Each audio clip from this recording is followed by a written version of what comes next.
Pakar transfer Eropa, Fabrizio Romano angkat bicara seputar rumor Gareth Southgate akan jadi manajer permanen Manchester United yang baru. Ia menyebut bahwa untuk saat ini kecil kemungkinan bagi mantan pelatih timnas Inggris itu menjadi manajer setan merah berikutnya. Manchester United memang sedang berburu manajer baru. Mereka berencana menunjuk manajer permanen baru untuk menggantikan Michael Carrick di musim panas nanti. Sejauh ini sudah ada beberapa nama yang dilaporkan jadi kandidat manajer Manchester United. Salah satunya adalah mantan pelatih timnas Inggris, Gareth Southgate.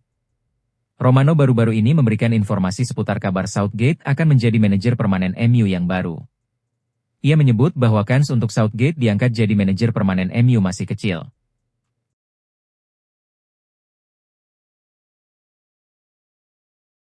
Panel Key Match Incidents, KMI, Premier League mencatat ada 13 kesalahan VAR hingga pekan ke-19 musim ini.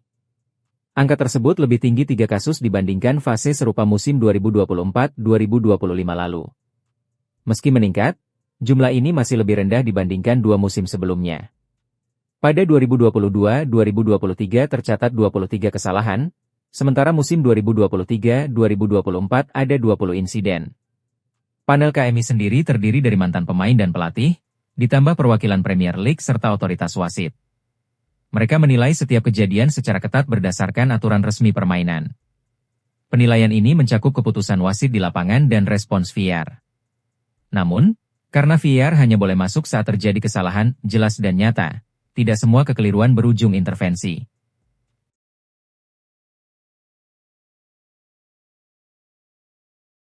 Youssouf Fofana perlahan menjelma menjadi salah satu pilar penting AC Milan sejak didatangkan dari AS Monaco pada musim panas 2024.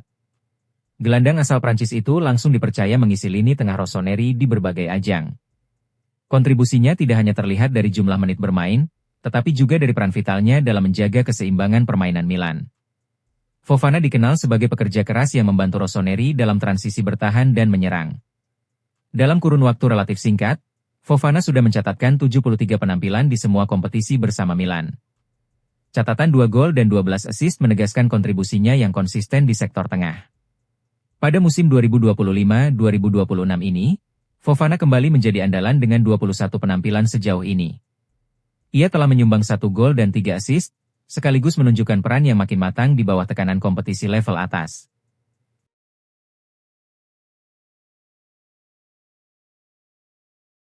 Chelsea memasuki paruh musim dengan situasi yang belum stabil, baik di dalam maupun di luar lapangan. Pergantian pelatih dan performa yang belum konsisten membuat klub kembali menata arah menjelang bursa transfer Januari. Liam Rose Senior, yang baru ditunjuk sebagai pelatih kepala, mulai memberi gambaran soal pendekatan klub di bursa mendatang. Ia menegaskan Chelsea tidak akan gegabah, meski kebutuhan di beberapa posisi sudah lama disorot. Kondisi ini tak lepas dari masalah di lini belakang yang muncul sejak awal musim. Cedera serius Levi Colwill dan kegagalan merekrut bek tengah pada musim panas menjadi latar penting dalam diskusi transfer The Blues saat ini.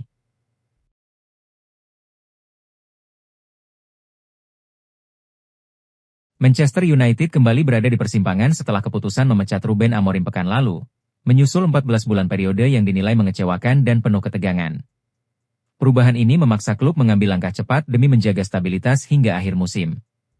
Michael Carrick kemudian ditunjuk sebagai pelatih kepala sementara untuk sisa kompetisi. Penunjukan ini datang di tengah jadwal krusial, termasuk laga terdekat menghadapi Manchester City, sekaligus target besar mengamankan tiket Liga Champions. Namun, keputusan tersebut langsung memicu perdebatan. Dua mantan kapten setan merah, Gary Neville dan Roy Keane, secara terbuka menyampaikan pandangan mereka soal arah yang seharusnya diambil klub terkait kursi pelatih permanen.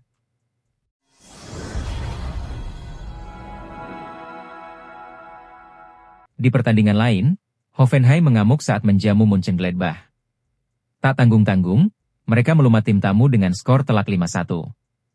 Bintang veteran Andrej Kramaric menjadi pahlawan dengan torehan hat-trick yang membuat pertahanan Mönchengladbach kocar-kacir sepanjang laga. Sementara itu, persaingan di papan atas juga semakin memanas setelah RB Leipzig berhasil mengamankan kemenangan krusial 2-1 atas Freiburg. Hasil ini membuat persaingan memperebutkan zona Liga Champions semakin terbuka lebar.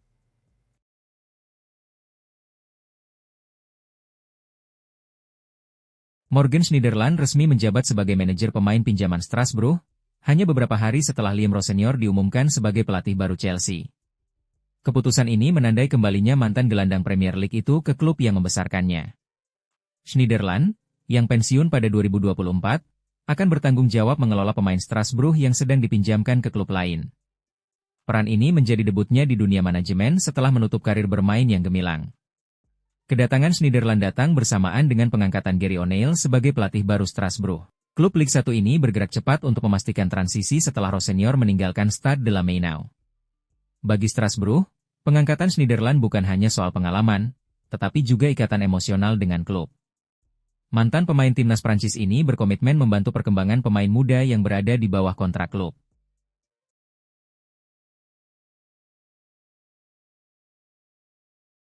Manajer AC Milan, Massimiliano Allegri buka suara terkait situasi Rafael Leao dan Christopher Nkunku yang berebut penalti saat menghadapi Como.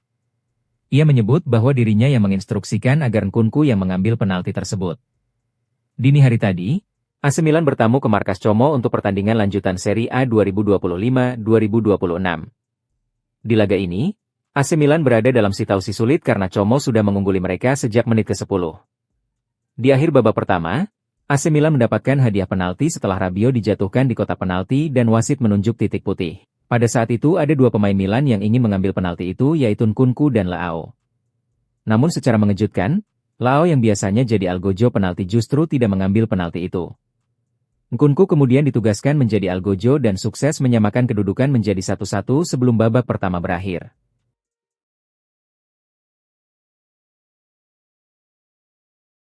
Real Madrid memasuki periode sulit setelah rangkaian hasil negatif dalam beberapa hari terakhir.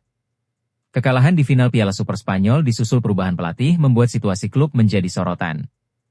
Kondisi semakin berat ketika Real Madrid tersingkir dari Copa del Rey oleh tim kasta bawah. Hasil tersebut terjadi di bawah kepemimpinan baru Alvaro Arbeloa yang baru sehari menangani tim.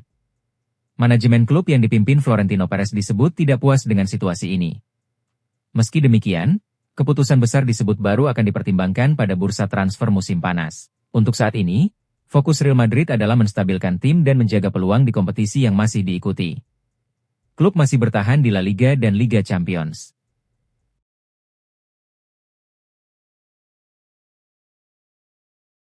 Manajer Barcelona, Hansi Flick mengomentari kemenangan timnya atas Racing Santander baru-baru ini. Ia menyebut bahwa kemenangan ini terasa krusial karena Racing benar-benar jadi lawan yang merepotkan. Dini hari tadi, Barcelona memainkan pertandingan Copa del Rey. Mereka bertandang ke markas Racing Santander untuk memperebutkan tiket ke babak berikutnya. Di laga ini, pemuncak klasemen Segunda Division itu benar-benar membuat Barcelona kesulitan. Namun El Blaugrana berhasil menang dengan skor 0-2 berkat gol Ferran Torres dan Lamine Yamal di babak kedua. Hansi Flick benar-benar lega timnya memenangkan laga ini. Ia menilai pertandingan melawan Racing Santander ini benar-benar sulit bagi timnya. Jangan lupa subscribe dan nyalakan lonceng notifikasi ya, agar tidak ketinggalan berita bola terbaru setiap hari.